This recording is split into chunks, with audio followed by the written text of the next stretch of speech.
Hey, howdy, everybody. Sorry for being late. I actually went live on the wrong thing. I preset the live shows and I clicked the wrong one, so I was talking to nobody there for a few minutes. Apologies for that, but good morning and welcome back to Coffee and Craps. I'm John from the YouTube channel Pro Craps, as you know, and I'm on here, Casino Gaming TV, doing the morning show. Just came back from the daily paycheck, which worked out well today. Let's take a look at how we did. The paycheck this morning we did, so far we're 1-1. We're doing the traveling lay this week from Uncle Angelo. Yesterday we lost money. We would have been fine. We just ran out of time. That strategy fights back pretty good. Today we won $900, which is nice. So we're up about 4%. It's taken a little longer to make the paycheck with this one. And I think primarily because two things. One is the traveling lay is very susceptible to a shooter that's throwing back-to-back numbers, right? So the last couple mornings, I've been throwing pretty good, so to speak. A lot of repeaters coming out, right? So I knocked myself off a few times, and actually it took too long to get there, right? Usually, you're set a point, 2 or 3 rolls, and you're out. Today, my rolls were like 6, 7, 8, and I'm chasing that lay bet around. It is what it is, right? The sevens will always come back. That's a fun strategy, and one thing I noticed today, there was a lot of chat about, hey, you should try this or do it with the DC or whatever, instead of just dropping the lay bets out there. Because lay bets, you're taking that, bet more to win less kind of a thing. But that's the way that Angelo designed it. Uncle Angelo designed the play to be a lay that you're picking, not waiting for the roll in the DC. So I'm playing it just like Uncle Angelo designed it. That guy, by the way, one of my favorite YouTube channels ever. He's old school, Uncle Angelo's Craps channel. Check him out. Very, very great. He's a great guy, dark side player. Got a lot of really cool strategies in there. So again, I'm playing it exactly the way that he does it, and I think there's merit to it. We can certainly alter a couple things here and there, but I like the core of that play. It's actually pretty cool. Anyway, so join me in the morning, 7 o'clock every day. We'll do this strategy all week. We've got something. I think next week I might do the one. I might do Waylon's the one strategy next week and see how that thing works out. All right, Black Sheep, Nemo. I did see your comment in Discord, but I haven't written you back because obviously we had to come down here and start the show. So I'll get back to you in Discord later about your perpetual horn strategy. We'll talk about that. Maybe that might actually be a good thing to do some math on, and present that as a thing here in the morning show. I think doing the math on that would be kind of fun. All right. Let's see. Victor says it's not the 5%. I'm not sure what you're talking about there. Is that the lay strategy? There is a big vig on that one. You're paying 5% on all those bets. But again, you're also paying for the right to win on the 7. And that's the reason why that's there. I don't really begrudge the casinos for charging a vig. And a lot of people get pissed off about the vigs. With the VIG, I get mad at the casinos when they charge the VIG up front and don't give it back when you pull your bet down or lose. There are casinos that are very piggish with that, where they'll take your VIG up front, your 5%, and no matter what happens, they're keeping the 5%. Pull the bet down, they keep it. Lose the bet, they keep it. Most casinos, locally, at least for me here in Vegas, I know, take the VIG only on the win, right? Or at least if you set the VIG ahead of time, you get it back if you pull your bet back. If they don't do that, you're getting screwed. Anyway, why are we here today? We're here to talk about other things besides just me playing the morning paycheck. Although it's a fun show. I do, that's like a let your hair down, if I had any, kind of a show. I have a good time. All right, so for today's come out roll, just a couple of quick announcements. One, Mac versus Alfredo in the Friday night fight. Working on who the dealer for that's going to be. It'll probably be me. We'll see. Because I think obviously Sideshow's not going to be around, and DJ I think might be at somewhere watching a Phillies game, I'm sure. So likely not available. So maybe it's me and Craig that do this one. Craps chat, I didn't really confirm with Jeff. I sort of did yesterday, but I think it'd be kick-ass to do a crap, because Jeff's like, what do we do for me, at the Crapsathon? Like, what's the Jeff segment at the Crapsathon? Well, why can't the Jeff segment just be a Craps chat? We all love Craps chat. I love Craps chat. Why not do Craps chat during the Crapsathon? That seems like it's the right thing to do, right? It makes perfect sense. And that way Jeff can kind of, own an hour or two. And I'm thinking probably like midnight, like an overnight one. I don't know. Let's talk about that and see if that sounds like something we want to do. So Jeff, think about that, what time might work and how we can pull it off. But I think you're looking to fill all 27 hours here, and I think Craps Chat's actually, to me, it's almost a no-brainer, especially because you're going to have people there in person that can raise their hand and ask questions. And I can kind of do like the Oprah Winfrey thing and kind of walk around the audience and ask questions. So let's figure out, must be done by Saturday at noon. Jeff, I'm thinking Friday night late for that, but let's talk about it. We'll talk later, you and me, what time it could be. Duracell midnight, it'll be midnight Pacific time, right? Here's what I'm thinking. So I don't really have the whole schedule yet, and I will show you the schedule here probably by Wednesday. I should have it. Yeah, I know, Duracell. But here's the thing, right? It's a 24-hour telethon. I realize it'll be tough on you guys on the East Coast, but I got to go. I'm going to go from 5 o'clock Friday night all the way to 7 o'clock Saturday night. And we've got to fill 24 hours of content, right? So there's going to be things that happen overnight. I can't help that. And everybody wants to go Saturday morning. I can't have 30 people having an hour on Saturday morning either. So something's got to give. So we all have to kind of figure out when. Oh, you know what? My audio is different because I'm not wearing my thing. Duh. Sorry. Thanks for pointing that out. Yeah. Whoopsie. Yeah. So we'll figure out, Duracell, what time works best. And again, Jeff's got stuff going on Saturday that he's going to be kind of unavailable. We could kick it off with Craps Chat. I don't know. We'll figure something out. We will figure something out as far as time goes. But people are going to be on with me at 3 o'clock in the morning. So we'll figure it out. If I can do it earlier, I can. So here's the thing. One thing we have locked in, there's 2 times that are locked in hard. One, 5 o'clock to 6 o'clock Saturday. Of course, that's our kickoff. Me and David and Jeremy from Color Up and some others will be out there from 5 to 6 on Friday night. I also know that 9 o'clock on Friday night, from 9 to 10 or from 9 to 10:30-ish in that area, Pacific time, the Hawaiians are going to be going. They're going to be filming their live practice with some shooting practice. So that they're booked in that 9 o'clock hour.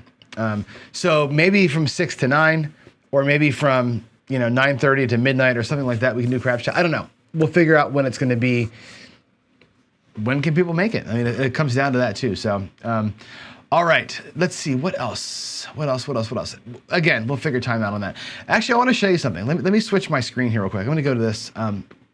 Hopefully you can see, not that. You want to see my browser. Look what we got. We got some stuff happening up here. We have the Craps for the Cure. I have to do some work to the site still. I'm using this service called Snowball. And that's our fundraising platform. So we have our admission ticket website ready to go. A little statement here from Steve from Press by One about his journey with battling cancer. And then you can buy your ticket for the event. It's $50 to get into the event. 100% goes to the charity. I'm not keeping any money, obviously, but it's just we wanted to have some kind of a skin in the game to come on out there and jump in. Get you a t-shirt, a black or a white t-shirt that I will put up a picture of it here soon. We have the design done. Ian, who's now going by Double Deuces out there in chat, has worked with a local t-shirt printer company to make us shirts for this thing. So if you sign up for this, pick your shirt size, and your $50 gets you into Casino Quest with a lanyard. So, because the thing is, Casino Quest is going to be open the whole time. Right, they're still open for business. We just have the back section. So this will let us know who's our people, basically, right? That's there. So there's that.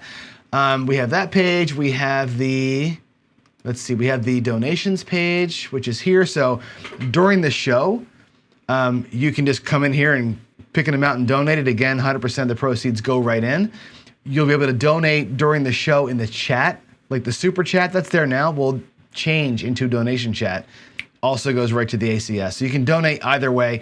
You can even text GIVE to a phone number and donate over your phone. And finally, we have the auction, which I think I got rid of that stupid background picture. The auction I've just started to work on. Again, a little statement about it. When we go to the auction site, again, pictures coming, but we've got Color Up felt, Dice Grinders has got some hats. my lammers, and there's about 20 other things that are going to be here to bid on with pictures. So I'm getting the auction site put together. I also have crapsforthecure.com that I'm building out to point to all this stuff. So over the next couple of days, these websites will get built out, and you'll have the actual auction items visible. It'll all be cohesive. It's going to be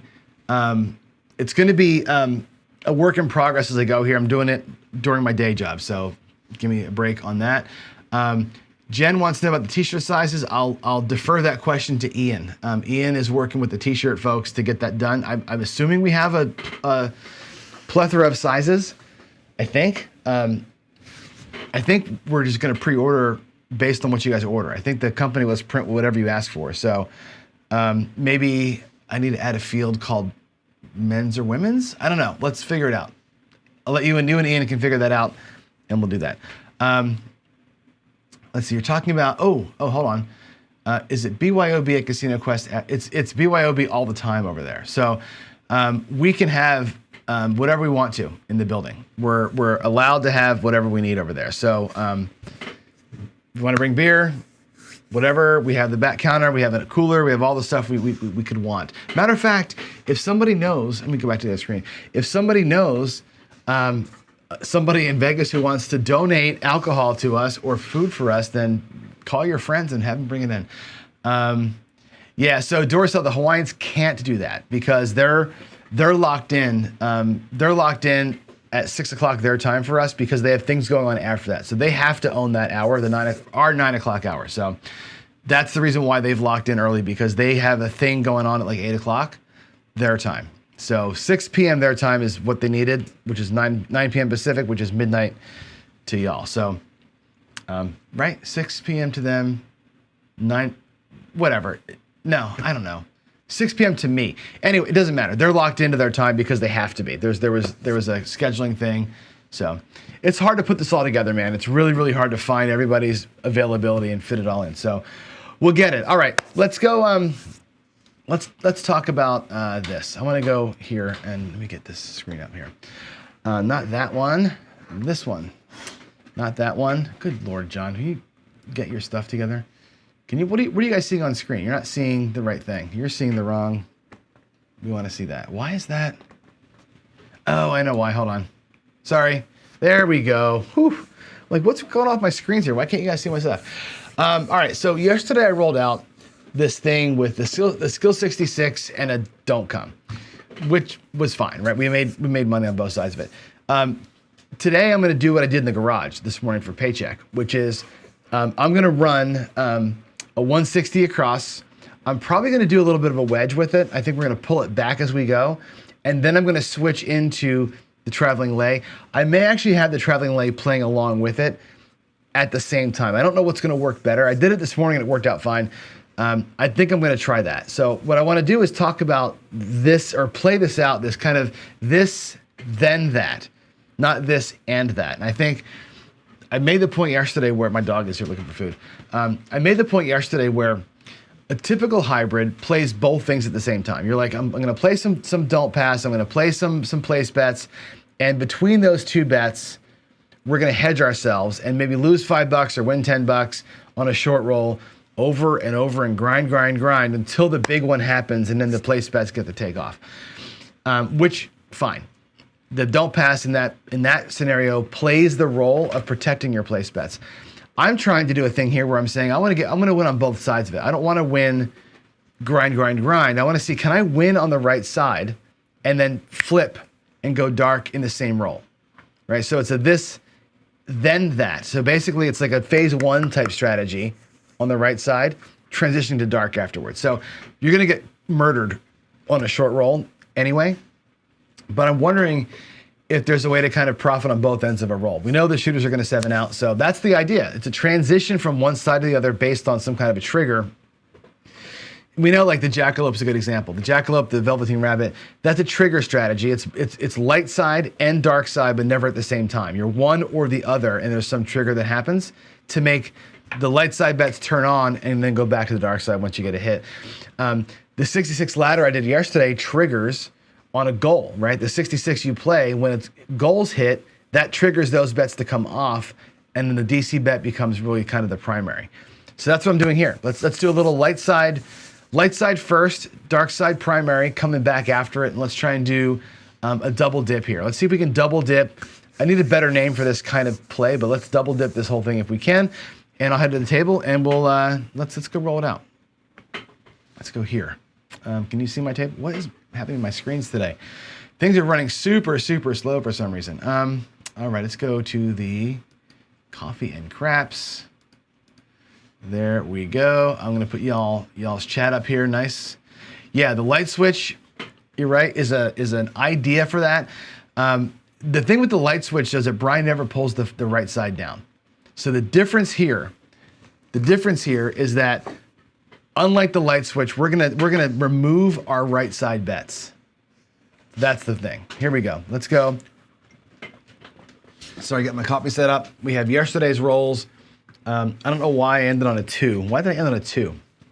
I feel like I would have ended here. I'm gonna put a 7 in just to keep the point cycle correct. Get the light on. Let's play it out. Rose, you gotta wait a minute, okay? My dog is hungry, but she has to wait until we make money. All right, here we go. I'm gonna run 160 across, and that's gonna follow the puck.